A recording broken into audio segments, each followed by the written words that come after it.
Conrad Harder, FC Nordsjælland, 2005. Og det her, det er 10 hurtigt med Pronto, hvor vi snakker med nogle af Danmarks største fodboldtalenter. Hvem er den bedste danske spiller for din årgang? Det må være Oscar Højlund. Dit yndlingshold? Real Madrid. Dit fodboldidol?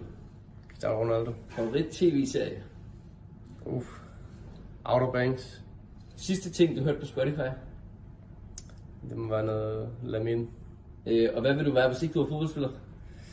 Jeg tror, det var tømmer. Noget med hænderne. Det største øjeblik i din karriere hidtil? Så tænker jeg... Mål i parken. Hvad er din livret? En god bøf. Et fun fact om dig? Jeg er utrolig dårlig til FIFA, Fortnite eller videospil. Og hvad er dit største fodboldæg? Klip hul i sokkerne. Okay. Så det her, det var 10 hurtigt med Pronto. Tusind tak til Conrad for at være med. Vi ved, at han er meget travlt for tiden. Det er også derfor, vi først har kunne fange ham her meget sent om aftenen. Han fik i dag 5 par af vores performance socks med, som hans yndlingsgrip socks. Dem kan I også finde på linket under i vores bio.